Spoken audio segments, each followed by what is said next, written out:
開けるのが怖い冷蔵庫。これなんか一昨日からタリアリーナス残り捨てればよかった。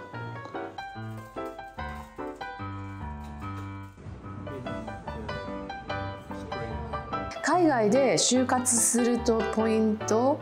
中学英語もわからないですがイギリス英語を学びたいです。子育て、仕事、家事の両立が大変なのは子供が何歳まででしたか？はい、皆様こんにちは。今日の動画はですね、ママの誕生日の動画です。私は今年57歳になりました。あともう3年ですね、還暦まで。で、思うのがやっぱり57歳っていうとテレビとかでね、何かの犯人とかが57歳とか出ると、うわ結構な年だなと思うんですけども、実は私も57歳だったって言って、で全然自覚がないっていう感じですね、その年に対して。で毎日バタバタとしているし、子供もちっちゃいので、もう57歳っていうとね、本当に私の母方のおばあちゃんは、私が物心ついた時に57歳より若かったですね。そう思うとすごい年ですよね。でもまあ We don't define by age。 なんか年に定義されるんじゃなくて We define the age。 自分自身が年を定義するっていうね、日本語に訳すと何て言うんですか、年齢らしく行動するのではなくて、自分らしくね、その年齢に自分らしく行動するっていう言葉は私が好きな言葉なので、そうして生きていきたいと思ってます。で、誕生日はね、もう1週間ぐらい前なんですけども、まだ家が決まってなかったかな。家が決まってたのかな、決まってなかったのかで、結構バタバタしてたんですけれども、朝からね、普通に誕生日って言っても別にね、誕生日の朝ごはんを作ってもらえるわけでもなく、自分で朝ごはん作ってお弁当作って、で普通に子供たちを学校に送り出して、ちょうど月曜日だったのでね、普通に過ごしました。おはようございます。今日は9月26日、誕生日です。私のママの誕生日。6時半の景色はこんな感じです。まだエアビーにいて、多分あと数週間はここにいると思います。新しい家は決まったんですよ。でも荷物が運ばれてこないのでね。で、実はもうコーヒーはダディが作ってくれたのがあるので、自分で作らないで飲んでます。で、これからこのキッチンでご飯を作って、お弁当を作っていきます。とうとうね、57歳になりました。57歳で、あと3年で60歳。なんかもう60歳って物心ついた時のおばあちゃんの年だったので、感慨深いですね。もううちの母方の祖母は、私が生まれた時何歳だったの？結構若かったですね。50歳になってなかったかな。要はね、普通におばあさんであってもおかしくない年ですよね。私そんなに早く結婚したわけじゃないし、早く子供を産んだわけじゃないので、まだ智也も25歳。早くして産んだわけじゃないけども、遅くして産んだんですよ、子供をね。リアルにこう45歳の時に産んだのでね、46歳になる年です、産んだのは。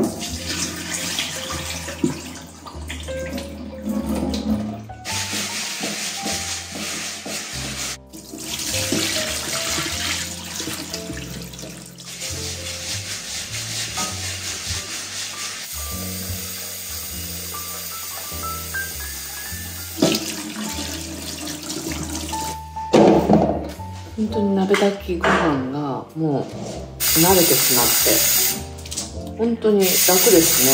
朝早くから炊けるし、で水の量とか本当に結構適当なのに、だってね、残ってるお水も入ってるでしょ。だから完璧にも測れないでしょ。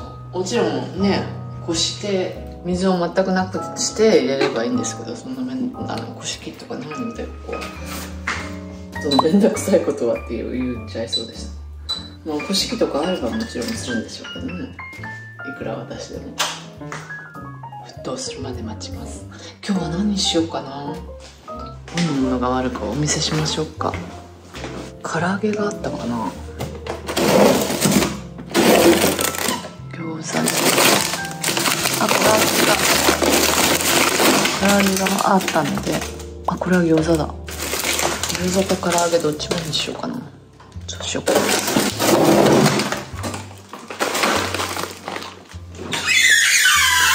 開けるのが怖い冷蔵庫。これなんか一昨日からタリアリーナス残り捨てればよかった。じゃらん、安定のブロッコリーとプチトマトを入れます。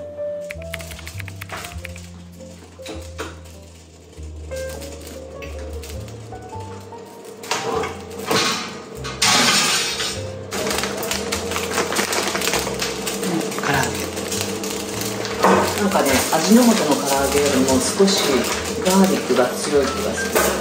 ちょっと多めにして貝が食べれるよ。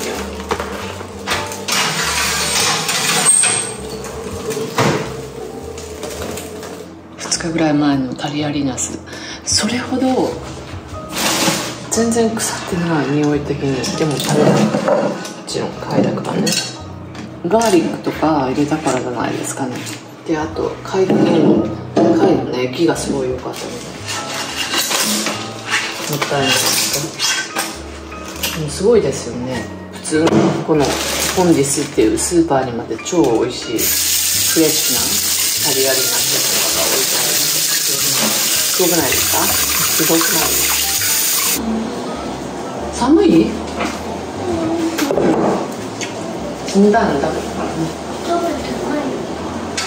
シエラ食べたらさ、寒くなっちゃった。ブロッコリー入れますね。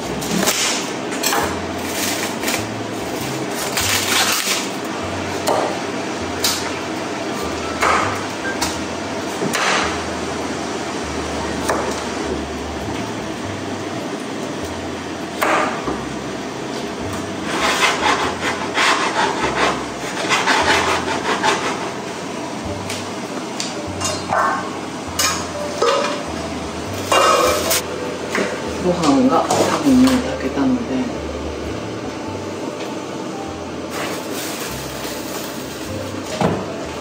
混ぜます。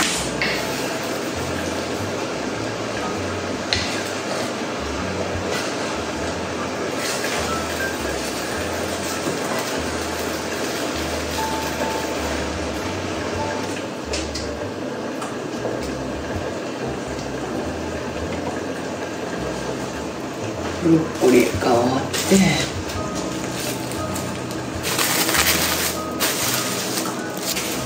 リコ本当早く食べて。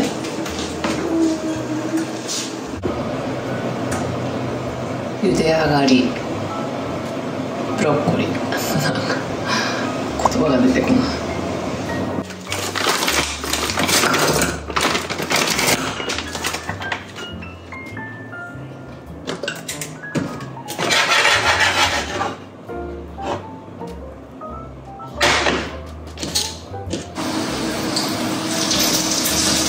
今何時だろう。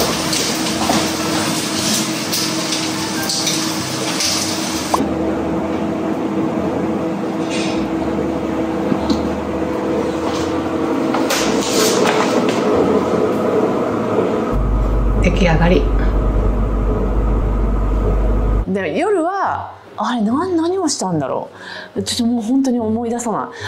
昼はすごいバタバタしてたから、あ、分かった、車を買ったんだ。車を買いに行ったんですよ。で、普通に見に行こうと思ったんですけれども、でもすごい気に入ったので、見に行ってからすごい気に入ったので、もうその場で購入してしまいました。まあ本当にいろいろね、イギリスにいる時からスペインに行ったらこの車にしようかって言って、今は本当にガソリンだけの車よりはハイブリッドの電気も入ってる車がいいんじゃないかって言って、電気だけで動く車も検討してたんですね。でもスペインは、イギリスだったらそれができたんですよね。電気だけの車でも大丈夫なんですね。イギリスは結構ちっちゃいし、国土がね、だからどこに行ってもそんなに距離がそんなに、エレクトリックだけでも大丈夫なんですけども、スペインってすごい大きいのでね、例えばコスタブラバまで行くとするじゃないですか。で、私たちが見てたのはエレクトリック電気の車のメルセデスを見てたんですけども、その中のエコカーでエレクトリックの車、7シーターある車は今すごいね、そんなに距離進めないんですって。200キロぐらいしか一つの充電で持たないっていうことで、そしたらコスタブラナーに行ったらもうそこで充電するところがなければ帰ってこれないわけですよ。なのでそれは諦めて他の車にしました。それはハイブリッドで何ですか、電気もできるしガソリンでもできるし、で街中はほとんどそのエレクトリックの部分で動けるので環境にもいいんじゃないかと思ってそちらの方に、で結構新しく出たばかりの車なんですね。なので何て言うんですか、ごめんなさい、言葉が出てこない。新しい車なのでいろんな、ダディが好きなオプションとか、すごく今時の電気類とかがダディにとってすごく気に入ったみたい、ダディはすごい気に入ったみたいで、私はねそんなに車にこだわりがないので、それでいいんじゃないかと思って決めました。でちょうど私たち日本でいう納車まで結構こちらでももし頼んだとしたら、注文したとしたら 1,2 ヶ月かかるんですけれども、それはちょうど在庫があったんですよね。なのでそちらに決めました。でそれでその車を決めて、でその車のお店からちょっと歩いたところに、昔ねよくリアとリコがちっちゃい時にそのベビーカーに乗せて連れて行ってた広場があるんですね、教会の。そこでお昼を食べて、メニューデルディアっていうんですけども、スペインはねメニューデルディアって言って定食ですよね。お昼の定食結構安くて、今ね日本円が高い、日本円がちょっと安いのでね、日本円に直すと結構なお値段なんですけども、私がスペインに来た頃は円高でちょうどもう本当にユーロが100円ぐらいだったんですよね。今160何円170円近くしますよね。だからその十何年前と比べたらもう倍ぐらい日本円に直すとね。なのでそれのメニューデルディアがだいたいその頃10ユーロとかだったんですね。でも今は値段が上がってやっぱりインフレでね、そこは14ユーロでした。14ユーロということは日本円にしたら2000いくらになって結構高いんですけども、前のね1ユーロが100円だった頃として考えると1400円ぐらいで、飲み物ワインでもビールでもついていて、でアペタイザーサラダとかパエリアとか、それがアペタイザーなんですね。サラダとかパエリア、あとは何がついてた、フィデウアっていうパエリアのパスタ版とか野菜とかね、スープとかガスパチョとかもアペタイザーで、セカンドは肉、例えばステーキだとか魚とかがついていて、で大体そのデザートかコーヒーが選べるんですよね。で私たちはコーヒーを選んで、それで14ユーロなのでいいと思います。すごい美味しかったです。でさーっと食べてね、それをで子供たちを迎えて、で夜は焼肉アウンっていう焼肉を食べに行きました。焼肉がねまたその和牛のお店なんですけども、結構1人分を頼んだんですけど、日本みたいにね、でも結構多かったですね。で今日の夕ご飯は焼肉に来ました。Daddy, wow, is that too big?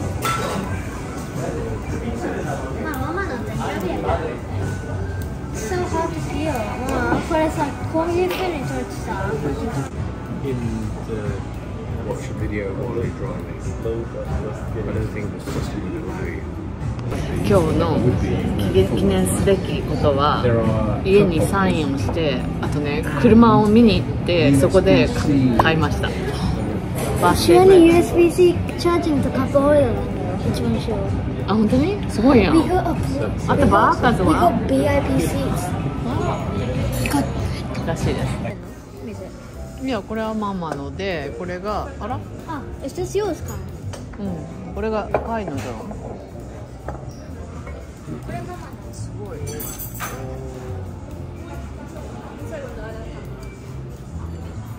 Daddy, is this mine or is this mine? これママだよ。うん、どれもいいよ。This is mine. This is mine. Okay. Cause why do you keep on jumping? There's no cup obviously. はい、でちょっとねさーっとその時に質問を募集したんですね。それにさーっと答えていきたいと思います。ちょっと前置きが長くなりましたね。またでもちょっとさーっと答えていきますね、質問に。はい、ダランダランダンダン。本当に57歳ねなんですか。更年期障害も始まって、更年期障害が始まったのでなんか頭がぼーっとしてるんですよね、きっと。はい、じゃあもう一つ一つさーっと答えていきますよ。明日一番にやりたいことコーヒーを飲むことです。あと44歳一人っ子10歳の育児中。ああすごいですね。もう一人子供がいたらなと思う日々。来ないかな。来るといいですね。告白の仕方好きって素直に伝えてくださいね。イギリスってね、イギリスとか海外って告白っていうのがないんですよね。もうなんか好きな人がいたらもうすぐデートに誘うでデートに誘って話が気があって、そしたらまたデートを何回も繰り返して、そしたらね、最初は私あなたのことすごい興味があるわとか好きよとか好き I like you って言って、でそれで数ヶ月ぐらい経ってもすごいね親密になっていったら I love you ですね。そんな感じですね。ハッピーバースデー。アメリカで育ち今日本の大学アメリカの大学院。海外で就活するとポイント、私もこれよくわかんないんですよね。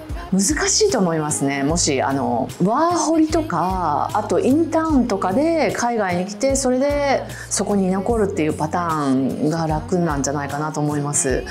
あとはもう日本に進出している外資の企業に入って海外転勤をしてそこの海外にローカルとして残るとか、そういうのが一番手っ取り早いんじゃないかなと私は思いますね。はい、ビザとかの関係もあるじゃないですか。だから海外に直接就職がなんていうの CV っていうんですよね。願書を送るのもありかもしれないけど、ビザを会社側としては取らなきゃいけないじゃないですか。だから何かしらその日本人が必要っていう会社があればいいんですけど、もしない場合はちょっと難しいかもしれませんね。でも海外の会社っていつもそういう願書を受け入れているので、そういうところにガンガン送るのも手かもしれませんね。子育てで大切にしていること。子育てはねもう本当に何と言っても愛を与えることだと思うんですよね。もうハグをして好きと伝えて褒めて、その愛を大切にしてます。カイとカズにはどうなってほしい。私はねそのどうなってほしいっていうのがあまりないんですよね。幸せであればいいと思います。本当に。健康診断とかは毎日されていますか？はい、大体してます。ちょっと遅れることもありますけどね。今年はちょっと遅れるかも。去年10月11月だったかなにイギリスでして、でもうそろそろやらなきゃいけないんですけど、ちょっと忙しいのでね今年できるかどうかわからない。でもやっぱり40代過ぎたら毎年やったらいいと思いますよ。中学英語もわからないですがイギリス英語を学びたいです。まずは発音からと聞きますが、どこから？私ね発音はどうでもいいと思うんですよ。私はアメリカの大学で英語を学んだので本当にアメリカン英語だったんですね。スチュアートと出会った頃、ダディと出会った頃はダディの英語はクイーンズ・イングリッシュっていうかすごい綺麗な発音をしてくれるのでわかるんですけども、ダディの友達でイギリスのバーミンガムなまりとかスコティッシュのなまり全然聞き取れませんでした。でも例えば私は結婚してから香港に10年ぐらい住んでいて、香港の人って香港がイギリスの領土だったので植民地だったので英語も母国語なんですよね。共通語なんですよね。でやっぱり香港の訛りで話すんですね。でも通じるんですよ。香港ではないんですけど、例えばシンガポールの人とかラーを最後につけたりとかね、なんとかラーって言いますよね。I'm fine ラーそういうのがあったりとか、でもそれでも通じるのでね。でスペインはもう本当にスペイン語なまりね、それでも通じるので通じればいいと思いますよ。で今日ダディと話してたんですけど、美穂は英語を話す時にすごいスペイン語なまりが出てるねって言って、でここに来て英語を使うとやっぱりスペイン人と話すのに無理やりイギリス英語だったりとか、それよりも分かりやすいりスペイン語的な英語を話す方がスペイン人にとっても聞き取りやすいでしょ。だからスペイン語なまりが出るみたいですね。面白い。発音は本当に気にしなくていいと思います。喋れればいい。カズくんと同い年なのですが、そこらの高校生はどのようなことをしているのか気になります。そうですね。でも本当人によりますよ。カズとかも普通に学校に行って楽しんで帰ってきて、そんなまだお友達とどっかに行くこともないし、でも聞くところによるとよくパーティーとしたりとか、もう何歳ぐらいから、でも結構ねもう17歳ぐらいからみんな飲んでるみたいですね、パーティーで。でも人によりますよ本当に。これからどんなことに挑戦したいですか？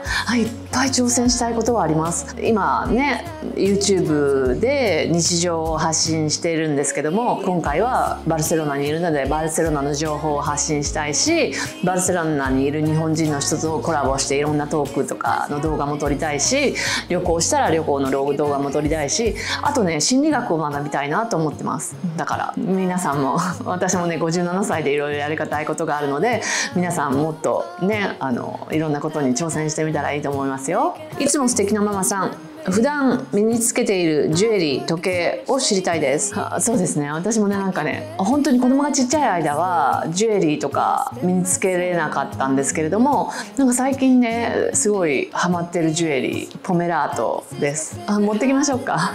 いらないって。ママが憧れていた女性はどなたですか？私の憧れている女性は母です。母は素晴らしいと思います。中学の先生をやってたんですけども、本当に努力の人だと思いますね。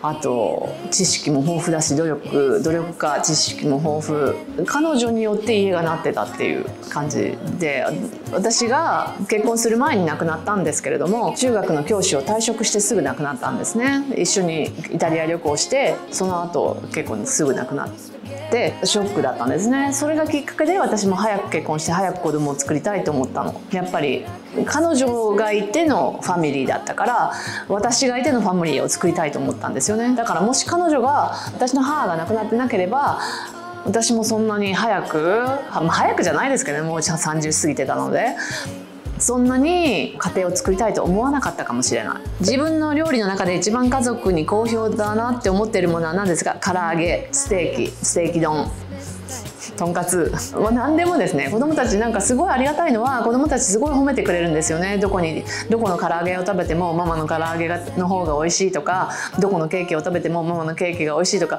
そこまで美味しいとは思わないんですよ。でもそうやって言ってくれるっていうのは嬉しいと思いますね。次の目標、YouTube 頑張りたいですね、これからも。あとね、ちょっとサザエさん的なんですけども、私はもうおちょこちょいでそういうのを見て人に元気とか与えれたらなと思ってます。子育て、仕事、家事の両立が大変なのは子供が何歳まででしたか？本当に大変ですよ。何歳までも大変だと思う。トドラーっていうね、0歳から2歳までってやっぱり本当につきっきりにならない、つきっきりっていうかもう本当に自分で何もできないので、そこが一番大変だから、それ以降は楽になると言いたいんですけども、でもね、そこからまた別の問題があるでしょ。だから幼稚園に行ったら幼稚園で学ぶ、どうやって学ばせたらいいかとか、あと小学校に上がったら小学校に上がったで宿題とか、あと中学になったらもっと試験が大変になるから試験の手伝いとか、高校になったらまた大学受験もあって、だからね、それ楽になることってないんですよね。私が楽になったのはやっとダディが仕事を辞めて手伝ってくれるようになってからです。あと子供がインターに行き始めて、私が全てやらなくてよくなった。なので旦那さんが協力してくれたり、でも旦那さんも働かれてたら大変じゃないですか。だからどういうふうに家事を分担するかとか、それがちょっと楽にしてくれると思いますよ。でも本当に今私はダディが働いてないのですごい手伝ってくれるので楽ですけども、両方が働いてたら本当に大変だったと思います。特に私たちも57と58でしょ。だからこれで働いてたらと思うとすごい大変。働くって言って私も働いてますよ。 YouTube の仕事をしてるし、アパートを貸してたりとか、それのこととか。でもそれはね、会社に行って朝の9時から7時まで働くとか、それよりは楽だと思うんですよね。 YouTube の仕事にしても、やりだしたらキリがないんですけども、今日は休もうって思えるじゃないですか。それがないと大変だと思うので、それは本当に旦那さんと相談してどういう風にしたら楽になるか話し合ったらいいと思います。子育てってね、本当に子供が家を出るまで楽になることはないんじゃないかなと思いますね。もちろん本当に先ほども言ったように0歳から2歳までを育ってるよりは楽になりますよ。長期の投資をしていると動画でお話しされていましたが、勉強などされましたか？勉強っていうか、そんなクラスを取るっていうんじゃなくて、本とかも読まなかったな。投資のサイトがあるんですよね。それを見て勉強したっていうか、興味があったから読みましたね。ということでちょっとね長くなってきたので、これで今回は終わりにしますね。あとまた後編質問コーナーまた取らせていただきたいと思います。ちょっとしかできませんでしたね。ではまた次の動画でお会いしましょう。今日はねエルコルテイングレスっていうところでベッドのマットレスを見に行きます。ダリーと一緒にこれから。では皆さん次の動画でお会いしましょう。さよなら。